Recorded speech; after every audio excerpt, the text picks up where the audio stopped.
Ce n'est pas un hasard si le roi Charles III et la reine Camilla avaient choisi le Kenya comme première étape de leur voyage dans le Commonwealth depuis leur accession au trône.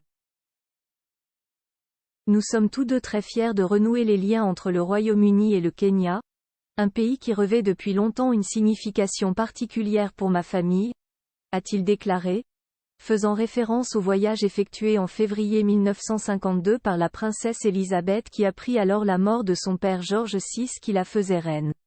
Publicité, Najisikia kama niko nyumbani. Aujourd'hui, je ne me sens pas comme un simple visiteur, a dit le roi en Swahili lors du banquet offert à State House de Nairobi par le président kényan William Ruto. Un discours qui était plus qu'attendu car le roi marchait sur des œufs pour évoquer la colonisation britannique, entre le refus de faire repentance et des excuses à mots couverts. Rien ne peut changer le passé, d'après le roi le gouvernement britannique, tout en exprimant ses sincères regrets pour les atrocités commises dans les années 1950, n'a jamais présenté d'excuses formelles, de crainte de créer des problèmes juridiques.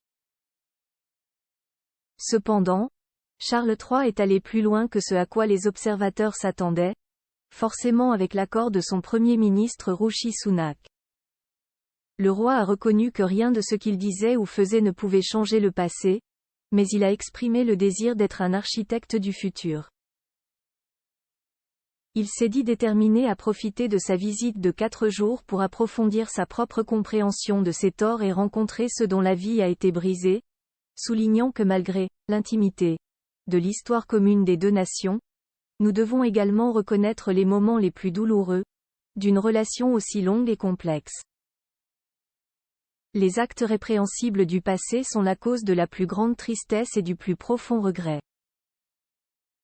Des actes de violence odieux et injustifiables ont été commis contre les Kenyans alors qu'ils menaient, comme vous l'avez dit aux Nations Unies, une lutte douloureuse pour l'indépendance et la souveraineté et pour cela, il ne peut y avoir aucune excuse.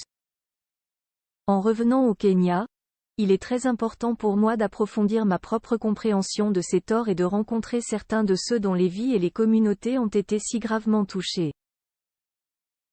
Rien de tout cela ne peut changer le passé. Mais en abordant notre histoire avec honnêteté et ouverture, nous pourrons peut-être démontrer la force de notre amitié aujourd'hui.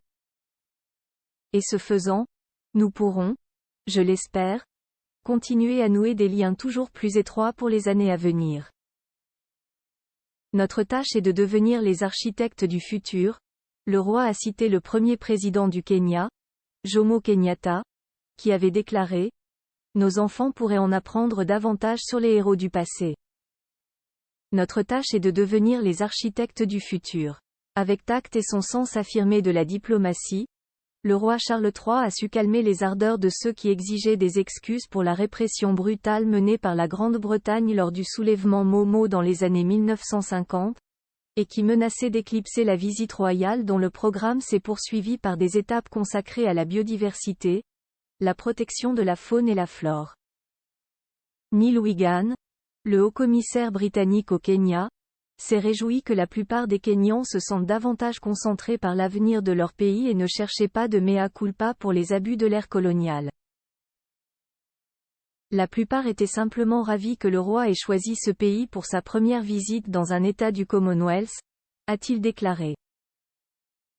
Le Kenya est un pays clé, dans tous les domaines, depuis la lutte contre le terrorisme et le changement climatique jusqu'au commerce, a déclaré M. Wigan. C'est un pays qui évolue très rapidement, et c'est un pays dans lequel nous voulons utiliser la poussière magique de la famille royale pour construire une relation durable. Pour sa part, William Ruto a salué le courage et la volonté de Charles III de faire la lumière sur des vérités inconfortables, et qui constituent un premier pas vers des progrès allant au-delà des demi-mesures timides et équivoques de ces dernières années. Des réactions divergentes mais certaines voix se sont élevées, dans le Commonwealth, pour en demander davantage à la puissance coloniale. D'autant que si la reine Elisabeth maintenait l'édifice de son aura, son fils Charles doit faire face à davantage de velléités sécessionnistes après la Barbade, la Jamaïque et d'autres qui veulent quitter la grande famille unie par la langue et l'histoire. Une histoire pas toujours apurée. À Londres, Les éditorialistes s'interrogent aussi. La famille royale devrait-elle s'excuser pour des actes commis autrefois par le gouvernement britannique? Cela place la famille royale face à un exercice d'équilibre délicat alors qu'elle tente d'améliorer ses relations avec les pays du Commonwealth au bord du républicanisme, tout en devant également rester apolitique et impartiale sur des questions aussi épineuses que le colonialisme et l'esclavage. La sacro-sainte règle de « ne jamais se plaindre », ne jamais expliquer, chère à la reine Élisabeth II, ne peut plus s'appliquer car les temps ont définitivement changé. Ainsi, le prince William a probablement eu raison lorsqu'il avait déclaré, à la suite des critiques de la tournée des princes de Galles dans les Caraïbes l'année dernière, que la famille royale devrait « sortir des non-dits ». Certes, mais s'ils en disent trop, ils menacent d'ouvrir une boîte de Pandore qui pourrait avoir des implications majeures pour le gouvernement britannique. On comprend mieux pourquoi la position actuelle de la famille royale, qui consiste à exprimer sa tristesse et ses regrets, plutôt que de prononcer un mea culpa complet, est sans doute la meilleure approche diplomatique.